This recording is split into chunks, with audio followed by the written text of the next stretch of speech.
யார் யார் ஆசீர்வதிக்கப்பட்டாங்க? முதல்ல பார்த்தீங்கன்னா முழு உலக ஜனம். ரெண்டாவது பார்த்தீங்கன்னா தேவனால தெரிந்து கொள்ளப்பட்டிருந்தும் பின்மாற்றம் அடைந்திருந்த சகோதரர்கள். புரிஞ்சது நான் சொல்றது உங்களுக்கு? யாருக்கு ஆசீர்வாதமாக கர்த்தர் வைத்தாரு? ஒன்னு தேவனை அறியாத உலக ஜனம், இன்னொன்னு தேவனை அறிந்தும் பின்மாற்றம் அடைந்திருந்த சகோதரர்கள். இதே போலதான் தேவன் நம்ம எதுக்கு தெரிந்தெடுத்திருக்கிறாருன்னா, தேவனை அறியாத உலக ஜனங்கள் ஜீவ ரட்சனை அடைவதற்கும், தேவனை அறிந்திருந்தும் பின்மாற்றம் அடைந்திருக்கிற ஒரு கிறிஸ்தவ கூட்டம் திரும்ப மனம் திரும்புவதற்கும் தேவன் உங்களை என்னையும் ஒரு யோசேப்பை போல வைத்திருக்கிறார். அல்லேலூயா. அப்படி நாம கனிதருகிற யோசேப்பை குறித்து வேதம் சொல்கிறது, யோசேப்பு கனிதரும் செடி. அவன் கனிதரும் செடியா இருந்தான், தேவனால பயன்படுத்தப்பட்டான். ஒரே ரீசன், யோசேப்பு எங்க இருந்தாலும் மற்றவங்க லைஃபை ஃபாலோ பண்ணல. அப்பா வீட்டில் இருந்தான், அண்ணமார் லைஃபை ஃபாலோ பண்ணல. எகிப்துக்கு போனான், எகிப்தின் கலாச்சாரத்தை என்ன செய்யல? ஃபாலோ பண்ணல. போத்திபார் வீட்டில் இருந்தான், அவங்க லைஃப் ஸ்டைல் அவன் என்ன செய்யல? ஃபாலோ பண்ணல. எங்க இருந்தாலும் யோசேப்பு தனித்தன்மை உள்ளவனாகவே இருந்தான். எங்க இருந்தாலும் தெய்வ பயம் உள்ளவனாக இருந்தான். எந்த இடத்துல இருந்தாலும் கர்த்தர் பயந்து நடந்தான். எங்க இருந்தாலும் கர்த்தர் வார்த்தை கீழ்ப்படிந்திருந்தான். நான் நானாக தான் இருப்பேன். அல்லேலூயா. நான் மற்றவர்களை பார்த்து அவர்களால் ஈர்க்கப்பட்டு வழி தவறி போக மாட்டேன் என்பதில் யோசேப்பு உறுதியா இருந்தான்.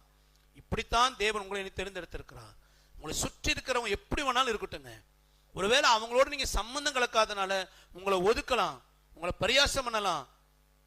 இப்ப நான் சொன்ன பத்தீங்களா, இந்த லெந்து நாட்கள், ஈஸ்டர், இதெல்லாம் வசனத்தின்படி தவறானது அப்படின்னு நீங்க சொல்லும் பொழுது அதை விரும்புகிற ஒரு கூட்டம் உங்களை பகைக்கலாம். பகைச்சுக்கட்டும், உங்களை அசர பண்ணலாம், அசர பண்ணட்டும். சத்தியம் இதுதான், நான் தேவனுடைய வார்த்தை மட்டும்தான் நடுங்குவேன். உலகத்தின் கலாச்சாரங்களோடு, உலகத்தின் வழிபாடுகளோடு, தேவனுடைய பிரியமில்லாத அருவருப்புகளோடு நான் ஐக்கியப்பட மாட்டேன். நான் பட்டினியா கிடந்தாலும் பரிசுத்தமா இருப்பேன். அல்லேலூயா. பாவம் செய்து திருப்தியா இருக்கிறத விட பரிசுத்தமா வாழ்ந்து பட்டினியா இருக்கிறது எத்தனை பேர் ஆமென்னு சொல்ல முடியும்? நீ சொல்றபடி எல்லாத்திலும் உண்மையா இருந்தோம்னா வயிறு அரை வயிறு குடிக்கலாம், ரேஷனை சாப்பிடலாம், பிள்ளைகளை கவர்மெண்ட் ஸ்கூல்ல படிக்க வைக்கலாம், சந்தோஷங்க, பரலோகம் தரலாம். அல்லேலூயா. எத்தனை பேர் புரிஞ்சது?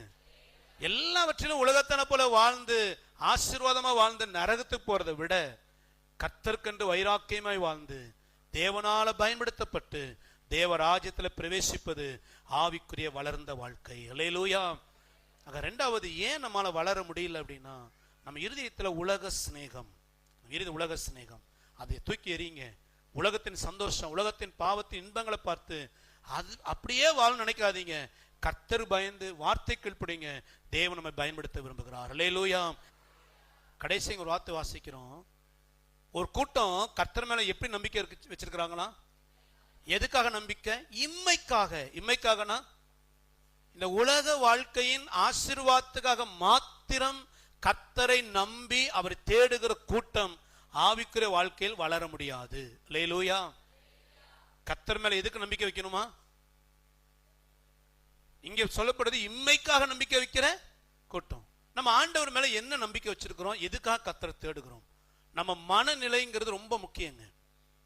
நம்ம சபைக்கு வருகிறதும் கர்த்தரை தேடுகிறதும் உலக ஆசீர்வாதத்துக்காக மட்டும்தான் அப்படின்னா நம்மால ஆவிக்குரிய சத்தியங்களை கேட்கவும் முடியாது, அது ஏற்றுக்கொள்ளவும் முடியாது, மனம் திரும்பவும் முடியாது. இன்னைக்கு ஒரு கூட்டம் சபைகளில, எல்லா சபைகளிலும் ஜெபிக்கிறதும் கர்த்தரை தேடுவதும் கர்த்தருக்கு ஊழியம் செய்வதும் கர்த்தருக்கு காணிக்கை தசமா கொடுப்பதும் எல்லாமே எதுக்குன்னா, நான் இதை செய்தால் கர்த்தர் என்னை ஆசீர்வதிப்பார், நான் ஜெபம் பண்ணா ஆசீர்வாதம் வரும், சர்ச்சுக்கு போனா ஆசீர்வாதம் வரும், கர்த்தர் என்னை ஆசீர்வதிக்கணும். தப்பு கிடையாதுங்க. ஆனா அதுக்காக மட்டுமே நம்ம கர்த்தரை தேடிக்கொண்டிருந்தோம்னா ஒரு சின்ன பிரச்சனை வந்தாலும் முறுமுறுத்து ஆண்டவர்ட்ட என்ன செய்திருவோம்? அதுதான் ஆரம்பத்திலே சொன்ன ஆவிக்குரிய வளர்ச்சிங்கிறது விசுவாச ஜீவியம். புயல் அடிச்சாலும் கடல் கொந்தளித்தாலும் என் படகுல கர்த்தர் இருக்கிறார் என்கிறதா வளர்ந்த வாழ்க்கை. ஆனா ஏன் ஒரு கூட்டம் சின்ன பிரச்சனைக்கு ஆண்டவர் முறுமுறுக்கிறோம்னா, நம்ம நோக்கம் எல்லாமே என்னன்னா, உலகத்துல ஒரு நல்ல வாழ்க்கை எனக்கு அமையணும், உலகத்துல சுகமா இருக்கணும், உலகத்துல தேவை எல்லாம் சந்திக்கப்படணும். கர்த்தரை நிச்சயம் தருவார். ஆனா அதுக்காக மட்டுமே நாம் கர்த்தரை தேடினால் எல்லாரை பார்க்க என்ன செய்யப்படுவோமா? அல்லேலூயா.